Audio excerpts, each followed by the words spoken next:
I'm 23 years old and I currently travel the world creating creatively ambitious opportunities for people online. And here's one thing I've learned.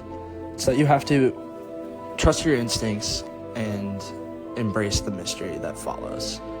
You have to, during this journey of going all in on yourself, you're going to be alone a lot of the times. Not everyone around you that you grew up with is going to believe in what you're doing or even understand what you're doing. And I've learned you need to take that energy that you'd often spend explaining it to them and put it into what you're actually building and identifying your purpose and your plans for execution on this path. Because as soon as you start doing that, the people, the opportunities, the experiences, they simply start to present themselves and you have to follow them. So if somebody approaches you that wants to help you grow your thing and you have to travel to go get there, this opportunity didn't exist before you started pursuing your passion. So embrace the mystery and get after it, because life gets a lot more exciting when you do that.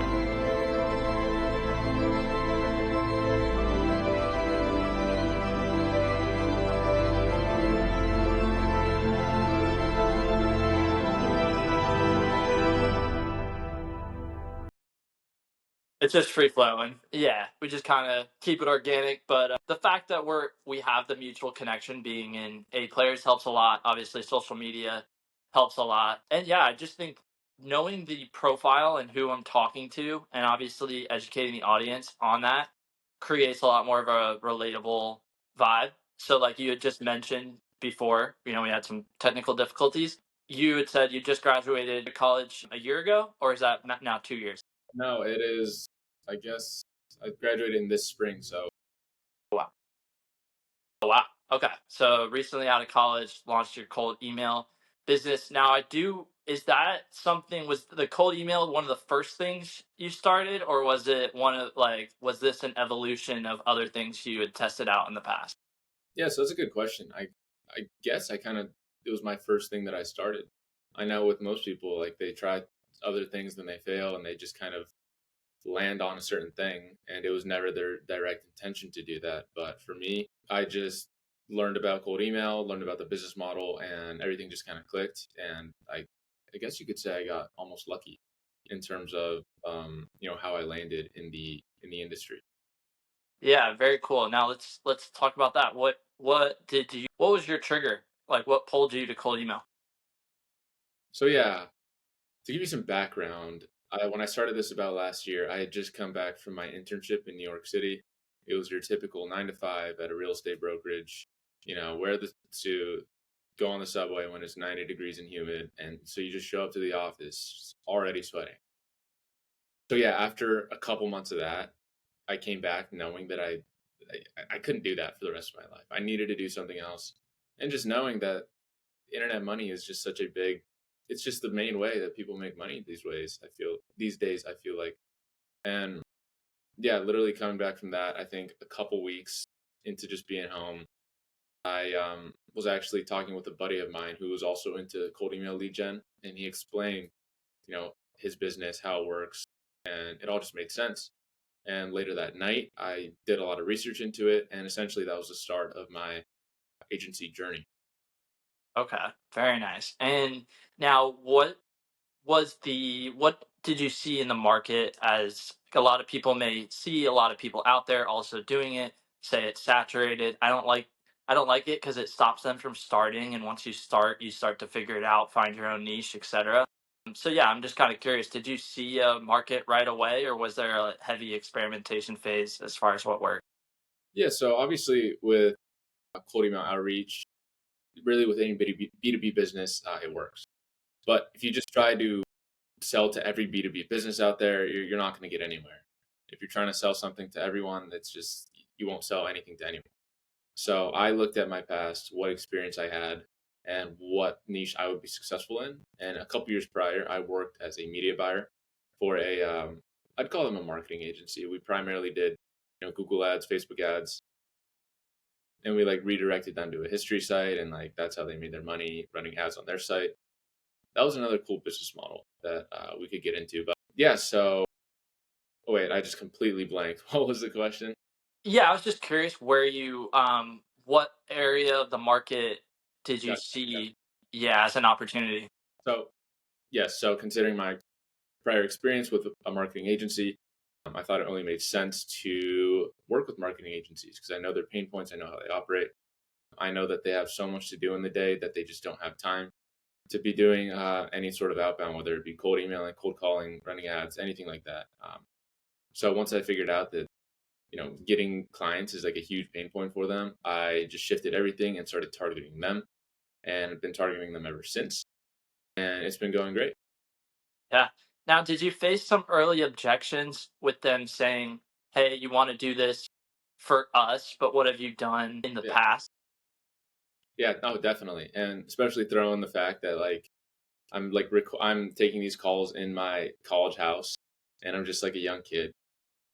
A lot of these people, they were skeptical, but a lot weren't also. And how I kind of landed my first client without a case study is I actually worked for free because I was still learning so much at this point. And I remember my first ever client was a marketing agency from Australia, Australia's biggest marketing agency. Um, and I got on the phone with him, and he was just basically like, "Yeah, we've done this in the past. It hasn't worked out. I'd be willing to give it a try, but nothing up front until we see some results." And at that point, it was like my third day of doing outreach, and I just wanted a client. So I took him on, did all his cold email campaigns for him. Ended up not working out. We got him a couple meetings booked, but nothing too solid. So we kind of ended that relationship. But I think it was worth it just because of the fact that I learned so much from that one client. It actually helped me land my next two clients. I remember after I stopped working with them, I closed two clients in the same day, and we've been working with them ever since. So, yeah, I guess that that helped me gain the confidence to sell to these people without having a prior case study in hand. 100%. And I think people don't want it to be that simple. They don't, their mind doesn't think it is. But I've learned that from my own experience as well. Like when you're first starting out, you don't have testimonials. There's 2 points I make. One, you work for free. Two, you use your own system to scale your own offer and you use yourself as a testimonial. Like there's no problem with saying we booked 10 to 15 appointments within the last 30 days and it's three of your sales reps that did it. That's still three accounts that you used your system and you can show to your clients. So I think people kind of overlook that. Maybe they think there's some moral obligation there. I don't know. But it's definitely something I've used in the past. And then obviously when you're willing to invest in yourself and your own systems just to see if they work, especially when you're starting out, you need feedback. I tell people all the time the first 3 months of our new offer was a data building phase. We let people on for free. I wanted to see how it went. I invested my own money into them using our systems. And then from that data, we got accurate price points on the type of ROI that clients were starting to see. So that's really interesting. I like that you brought that up. Now, in terms of, you mentioned those two clients, they've stayed a year. There's a huge, I mean, especially with these school groups launching and all these other offers out there, the turnover is ridiculous and it doesn't get talked about enough. How have you managed, like, what's been key to keeping these clients along for a year? Well, one, at this point, with both of the clients, we have very personal relationships. We don't just send emails to each other or just type in the Slack. Like whenever they need to call me, they can call me, or whenever I need to call them, they can call them. We've we've maintained a very close relationship, so I think that's helped. In fact, retain them. And another is just getting them results. Right? They wouldn't be sticking around this long if we weren't getting them results. So those are the two biggest things I would say help them in not churning. Yeah, 100%. Now, in terms of your day to day and time you spend operating the business versus time you spend I wouldn't say directly growing the business, but like learning, like is that part of the process right now, or when you're at this level is it really just attention on the clients and growing every day? Yeah, so right now, I would say I don't dedicate more than a couple hours a day doing the inbox management, the working in the business stuff rather than on. And so when I'm not doing that, the rest of the time it is spent learning, strategizing, how to get more clients, how to increase my closing rate, how to just refine my sales process, right? I'm always learning, right? There's always a new tool. There's always some new info out there. I'm really doing anything I can to just try and put myself one step ahead of the competition, right? Because in the cold email game, like you were saying earlier, it is very saturated, but I don't believe in saturation, right? Because if everyone said everything is saturated, then no one would do anything. So you just got to figure out a way to cut through the noise and stand out amongst your competition. And so by preemptively getting ahead of them, I believe that's how we also maintain a certain level of success, do well for our clients. Yeah, and especially like anyone can tell from the first 10 minutes of this conversation, like the consistency aspect, just the like there's one I listened to this guy Cal Scrubby when I was in high school, and he had this famous line, and he was like, the ones that succeed are the ones that keep doing it. Like a lot of times is just it's not only doing it every day, but it's outlasting those that aren't willing to show up every day. So like I always say, like every time I show up for a podcast, everybody that blows it off, reschedules, does whatever, you just pass all of those people. There's a historical stat in the podcast space where like 98% or 90% of shows don't get past episode 20. And I'm like, dude, like why even like what was the point? Like you were gonna go in and like nobody paid attention to the first 15 episodes when you've never put yourself out there. Like what did you expect? And I think it's the same in the business end of it. Like you sent 25 DMs and you didn't get a response, and now you stop for the day. It's like no, it's not. It's just not how success is sustained. But very interesting. And you're about you're like 23.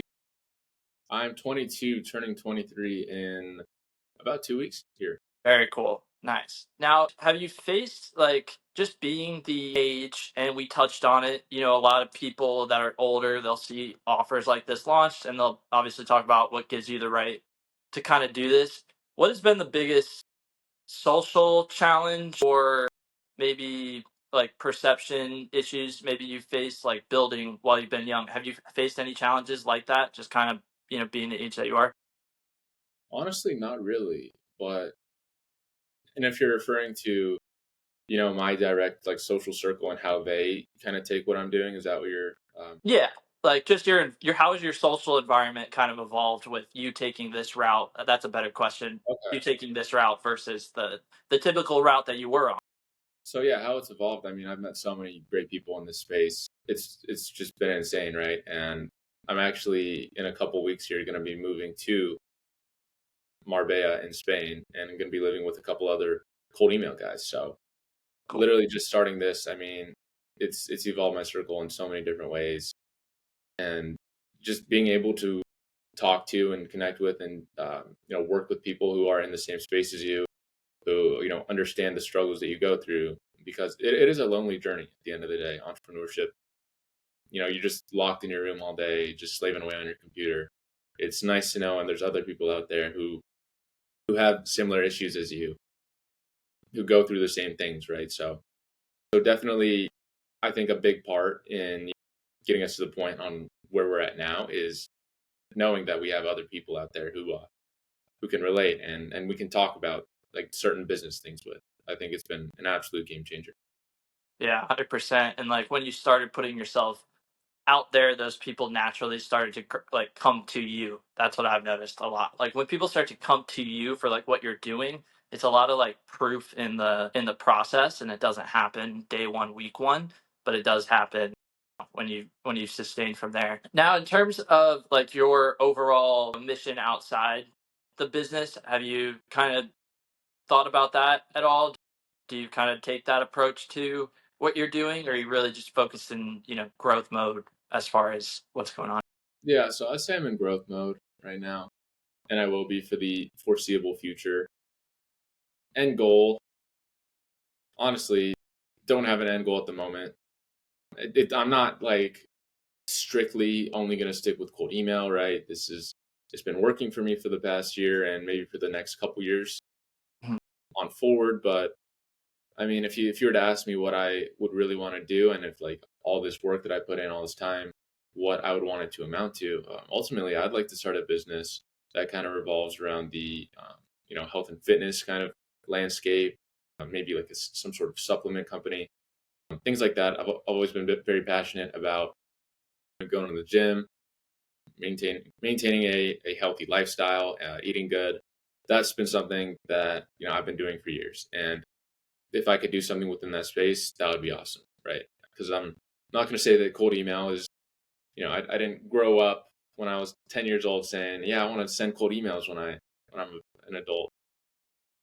But yeah, maybe something outside of the space, maybe still within it. Maybe I can figure out a way to incorporate the two. But yeah, like you said, I'm kind of just focusing, putting my head down, and trying to grow my agency to as big as we can get it. Yeah, 100%. And I like the singularity of focus. I just think with social media, there's a lot of people out there that try to be like the inspiration and the business and the do this and give advice. And you just spread yourself too thin. A lot of these lessons that these guys that people are just like regurgitating, it took them 20, 30 years to learn. And at a minimum 10. So it's like if you haven't put your head down for like 10 straight years and like done the thing and experienced the thing, then like obviously you're going to feel those hints of imposter syndrome and you're going to feel burnt out and you're going to do XYZ. But like you said, your schedule is very simple. Like you focus on yourself, you focus on your business, and things stay in alignment. You don't really let the distractions kind of get in there, which is cool to see because it's another level of maturity that a lot of people aren't willing to do. A lot of guys who are 22 are in their quote unquote party phase. Yeah. So now, what's top of mind for you right now? Right now, well, we actually just closed a new client yesterday. So right now, we're kind of working on the onboarding phase of that. Waiting for her to submit the onboarding form so we can get to work on the campaigns. I've still gotta handle the account setup. So yeah, that should keep me busy for the next couple of weeks. But dude, yeah, in terms of what's on my mind right now, again, it's one goal, right? It's just growing the agency. That's all I can think about when I'm not doing this. That's what I'm thinking about. Yeah, I believe in focus, and I believe that you really got to see something out to its end to be able to really say that you've done it and give it a good shot. So that's what we're doing here. And now, in terms of the people that are actively listening to this, also doing cold email, maybe they're thinking about that being the online business route. First off, kind of what's some advice you'd give them? And then also on the expertise and what are just some must haves that they have to have if they're going to be successful in this? So in terms of advice, like when you're first getting started, Yeah. yeah, so I think it's going to suck, right? I mean, unless you're just somehow a cold email guru and you just know everything about how to write a converting email, then it's going to suck. There's a lot of trial and error that you have to go through. There's just so much testing and figuring out what works and most importantly, what doesn't. And in that testing phase, you're going to be, almost like let down. You're going to be like, oh, man, like the niche that I'm in, it might be oversaturated. And you'll think that like things like that it's the wrong niche, and then you'll be tempted to hop around from niche to niche. And if you do that, then you're just never going to get results across any niche you go through. So my number one advice would be to stick to one niche, see it out, really figure out everything there is to know about that niche. What are their pain points? What are their goals? Really just understand that business as a whole. And once you do that, then you can write an email and that converts, that people can tell that you understand the business model and you understand, their pain points, right? Their metrics of success. Staying and sticking to one niche, I think is probably the biggest thing that you could do because right when I first started, I wasn't getting many results in marketing. And then I'm like, oh man, should I switch to SaaS? Should I try something in cybersecurity? But no, I stuck it through and I understand the ins and outs of marketing agencies now, right? Everything from their offer to, again, their pain points, their metrics of success, all that. Now I can consider myself almost an expert in growing marketing agencies, right? So number one advice, stick to a niche and just see it through. 100%. And when like trying out those niches right at the beginning, I like you hit on this earlier, like kind of focusing on you're looking at your past experience, like what you're good at. Is this something you'd recommend to those who are currently in 9 to 5s that want passive income, or would this be something they need to be all in with? Yeah, so this is something you can definitely just work on a couple hours a night after your 9 to 5. Obviously, growth won't be as quick, but it just comes down to the fact the more you put in, the more you get out. So I actually know a lot of people who have built agencies alongside their 9 to 5. And, I've heard great stories from them when they're like, this is the day I finally got to quit my 9 to 5. I'm going all in on my agency. So it's always great to hear those stories, but it's something you can definitely do alongside. But again, it just depends on how much time you're able to put into it. For me, it was great because it was my senior year of college. I was a communication major, so I had a lot of time on my hands anyways. And I just spent I was essentially full time into lead gen. So it helped me get to where I needed to go in a good time frame, I would say. Yeah. Now, for those listening to this, they'll have 9 to 5s, maybe they have extra income, and there are people out there who teach this type of thing. Do you have a take on the mentorships that you've seen out there, especially being somebody that obviously knows what they're talking about and then sees other people who claim to know what they're talking about? Yeah, so when I see like a mentor or guru who claims they have all the answers, it really just comes down to their past experience, right? What have they done? Have they actually gotten results in the space, right? And if they haven't, then that's kind of a ticker to tell you that this may not be the course that you're looking for. But if they do, if they have good testimonials from other students in that course, then yeah, I think investing in yourself, investing in a course like that is definitely worth it, right? This is stuff that you don't learn in school. Mhm. While you can learn this by yourself, it would take a lot of time.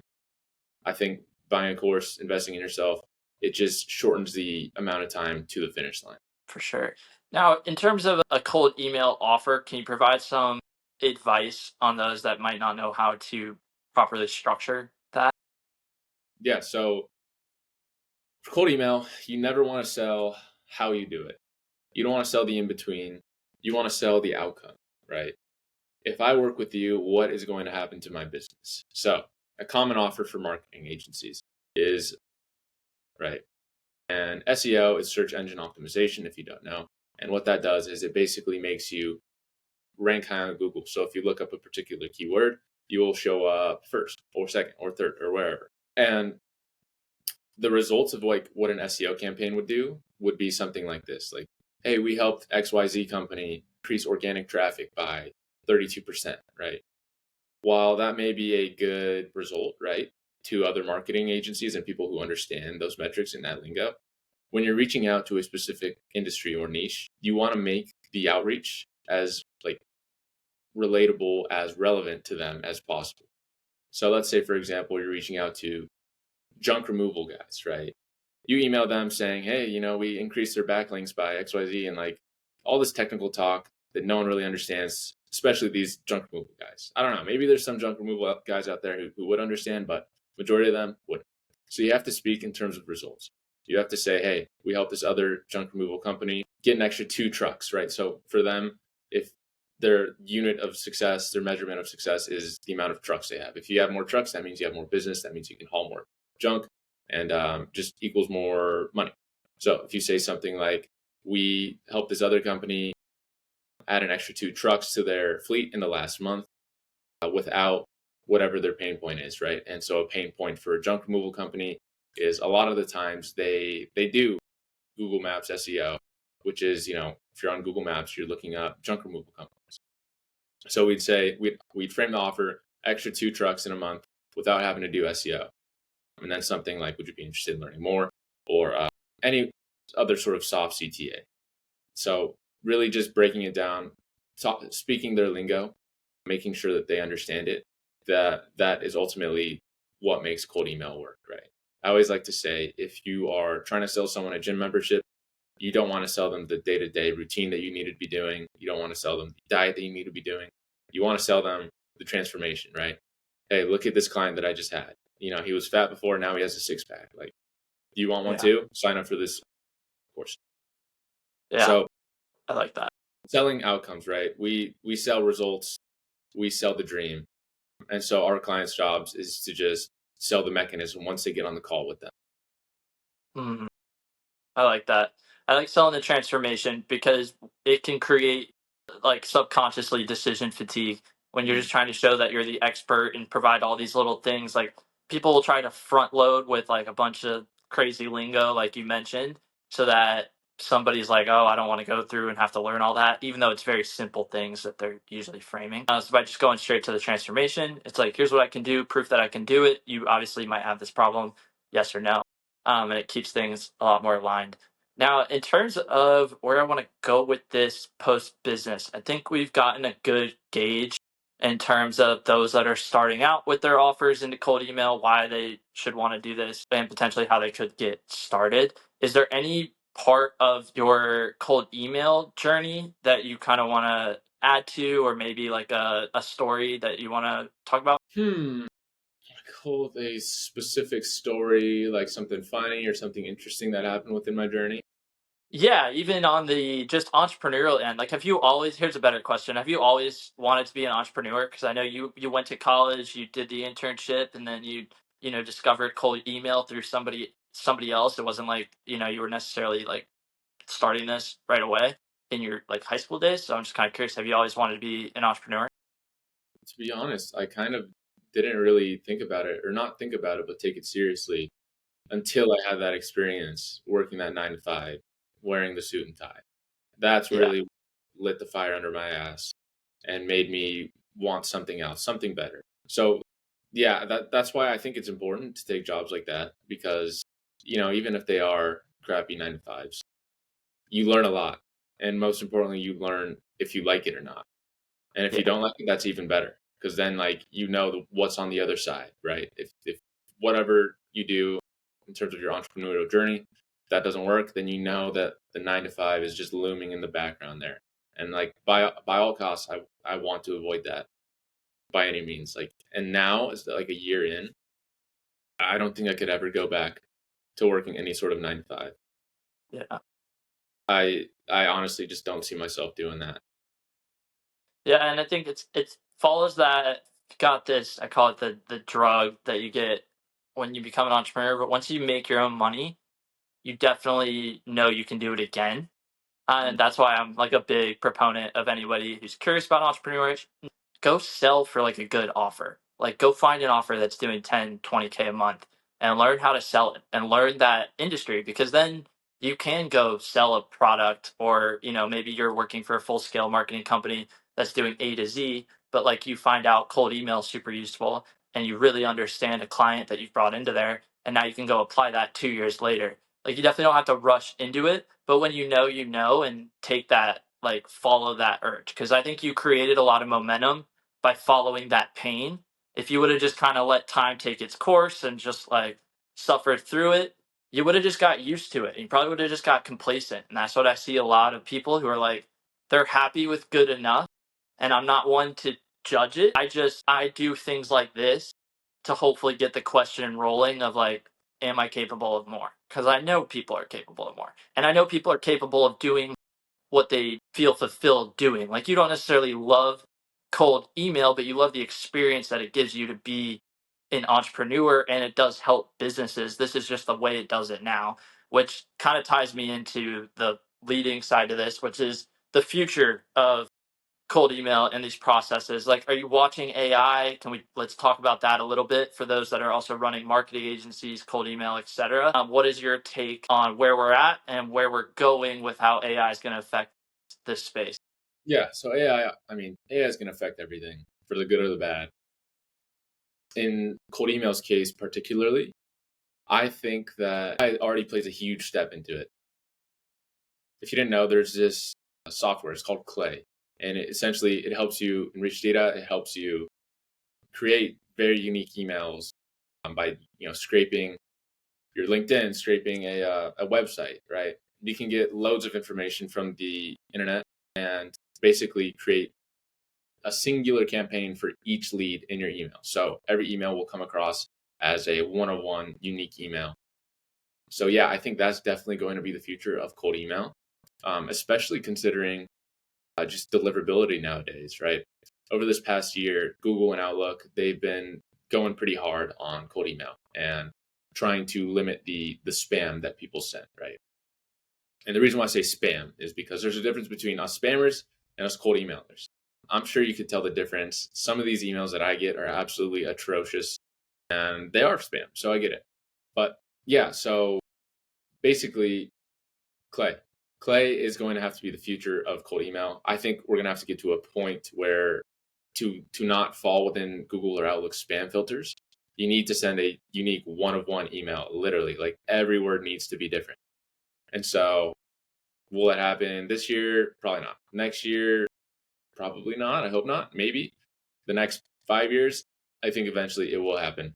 And at that point, you're just going to have to adapt. It's going to be harder, but I don't think it'll ever die. If anything, the people who just can't handle it, they're going to drop out of the race. And it's a good thing for us, right? Because that just means there's one less email in the inbox that you have to compete with. Yeah. And I think it's a good, Dan Martell had a good way of putting this, where it's not AI that's going to take over people's jobs, it's people that know how to use AI.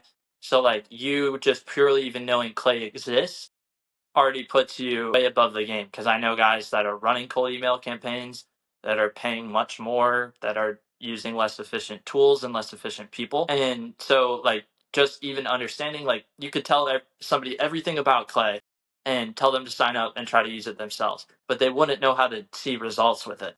So by you exposing your business to it, really the value is now coming from you understanding Clay more than it is understanding cold email. Granted, I think it's added a whole nother dimension, because it's not good enough to just know the info now. Now you need to know how to optimize how to get that info across and communicate that info using these new tools. It's just kind of like it's almost like a new level to the game, because I've know there's some AI tools like for content creation that I suck at. Like I cannot use for shit. But then there's some to like write blog posts that I know exactly how to prompt and XYZ, and it creates something that's SEO perfect and whatever. So that's interesting. I'm glad you brought that up, because that's cool in terms of how the space is going to evolve and what people need to be looking at. Yeah, that's interesting. What's your experience been like in A players? Like, how did you find it? How long you been in it? So yeah, I actually found it through a fellow cold emailer of mine. A couple of them. There's Elliot and then Noah. We were in this other cold email mastermind kind of Slack group, and yeah, I just heard about it through them and checked it out and thought it'd be good to join, and I joined, and then now we're here. Yeah, super cool. Now, I do like to flip this now on the guests. You guys get to ask me one question, and I just have to answer it first thing that comes to mind. Okay, all right. Well, yeah, what made you want to start a podcast?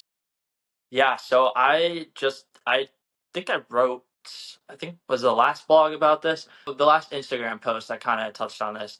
So I started the podcast because um I wanted to document people that were in the process. I think the biggest pull for me launching this was I was watching the guys like Hermosi and Chris Williamson and Stephen Bartlett, and like they're interviewing multimillionaires, billionaires, etc. Great advice, but not implementable advice at 21, 19, 18, 17, 16. Good thoughts to like think about, but we have to like, it's hard to put yourself in their shoes because you don't have their 25 years experience, you don't have their failures, you don't have, XYZ. So like it's coming from their perspective. And I didn't see anybody interviewing guys in our space like the Arlens of the world, the Iman Gadzis of the world, people that were doing big things that nobody even really knew about because they were quote unquote boring, like paid ads. But like they'll watch a bunch of commercials on the local marketing agency. But if they met a 22-year-old hustler doing 10K a month that they wanted to help grow, they'd probably rather work with him. So it's like getting guys like yourself. But yeah, providing a platform for people that were in the process, and then just like a more relatable show. And granted, we have big people on, like I don't, quiet that down. It's good. But also acknowledging that I'm somebody that's not like a multimillionaire that started a podcast. So if I come on here just showing a bunch of people that are like way above that and then like adding my own expertise on top of it, it's like quote unquote, who am I? But like, so I think this adds an element. If you look through the first 100 episodes, it's a lot of people that are at my level, on the way to my level, or just above it, and not too many outliers. So yeah, that's kind of why I started it, and why we kept going. But that'll evolve too. Yeah, definitely. And do you enjoy doing it? Do you like having these conversations? I love it, dude. Yeah, that's why I've just noticed it's like I even named it the Weekly Prophet because I struggled with consistency, and I was like, if I name it this, I have to put out an episode. If it's not going to be every week, it's got to be pretty damn close. So yeah, I really like it. Like I tell people, if you're hesitant about starting a podcast, you just have to think like I did, where I'm having 5 to 10 of these conversations a week anyway over Zoom calls, and like people that just want to hop on like connect chats through DM and like shit like that. So it's like when you start creating content, people start wanting to talk to you. So I'm like, not to profit off of it. I really don't make any money off this, but it is good for reputation and like building a YouTube channel, etc. But yeah, I'm just like, then just host them on a pod, like call it your name, the show. Like Casey Adams has a show. It's literally called the Casey Adams Show. That's all it is. And it's just him interviewing entrepreneurs. And that's what he likes to do. And he's 24. And like, that's what he does. Like, or 25. So yeah, if you're hesitant about starting a podcast, do it. Like, you're already doing it more likely. And there's a societal like frame that you have to release like every week. But it's also like, you could release once a month. And you also could shoot 4 episodes in 4 days and work 4 hours a week. Like those are things you learn as you go through it. Like I have, these virtual episodes are really clutch. But yeah, I mean, it's definitely like the things that stop me from starting. Oh, I won't be consistent enough. How do I record? Oh, how do people come on the show? Like literally had to shoot 1 episode to figure all that out. Yeah. And do you, as a goal of yours, do you want to eventually move into a studio and get like an actual setup and have like an in-person podcast? Yeah, it's funny. Like you talked about like your other business kind of goals being in the health and supplement space, and mine's always kind of been the podcast and like the overall media space. Like you see companies like Better and Barstool and like what they're doing. And yeah, I just wanted to kind of be a fly on the wall of sorts in that scene. So like building my own show, but then I've also started booking guests that have to pay to become guests on shows. So I'm going to see how that goes. There's one called Money Buys Happiness. Just shameless plug, but yeah, like they have guests that will pay to come on and get their reach. So I'm doing some outreach for them, just kind of like trying to book guests that I think would be good fits and are willing to invest in themselves. Yeah, I think I'm going to keep heading down that route. I also see a lot of the B2B business owners that I'm bringing into our LinkedIn offer. They want to talk about what they're doing and they don't get a lot of opportunities to go on podcasts. So even if I have a smaller show like mine that kind of gets their feet wet and then they want to go invest in themselves in like a bigger network of shows I have, we could just kind of bridge everything together. But like also like you mentioned, like my focus right now is the LinkedIn offer. And then once that's really cash flowing, like exploring more of this podcast, connection side of things. Yeah, definitely. Sounds good, man. Yeah. Cool, man. So we're about 40 minutes in. One of the usually I like to wrap this up is that obvious question where you guys ask me. And then yeah, really how did I used to frame this question? Okay. So what's a thought, or how do you want people to remember you? And that this can be a thought or an impact you had, but it could even just be a mindset. Oh yeah, what mindset do you want people to remember you as having? Honestly, something that I've never thought about, but I guess I would say I want people to remember me as having a mindset where I like to give and not necessarily ask for anything in return. If I can offer you a few tidbits of information or help you out in a specific arena and it genuinely helps you grow your business or whatever it is you're doing, I'm always happy to do so. I'm not one to ask for, some sort of like money back or anything really. I like to just help if it genuinely helps you. So I would say that probably is how I'd like to be remembered. Yeah, that's cool, dude. It's a give first mentality, and you get a sense of fulfillment from seeing other people succeed, and it's something I relate to a lot.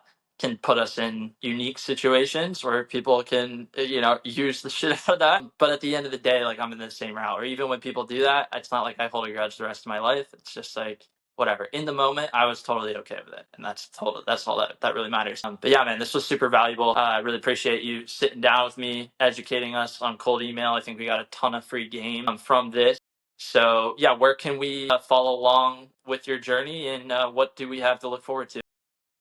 Yeah, so I'm on all 3 platforms: Instagram, TikTok, YouTube, Aaron.Ensminger. And that's where I'll be posting my day-to-day stuff. Just the daily routines and what I've been doing for this past year as an agency owner. And yeah, if you want to check out the website, if you ever want some cold email lead gen, it's at cadellsolutions.com. LinkedIn, also Aaron Ensminger. But yeah, besides that kind of covers all my points. Thank you for having me. It was great getting to know you and just to speak with you. Yeah, 100%, man. I look forward to connecting in person. Like I always say, anybody who spends time with me digitally, we line one up in person, ideally within the next 12 months. But we'll see how these A Players events roll out, and we'll get it done. All right, man. Yes, sir. Thank. Yeah, cool. So I can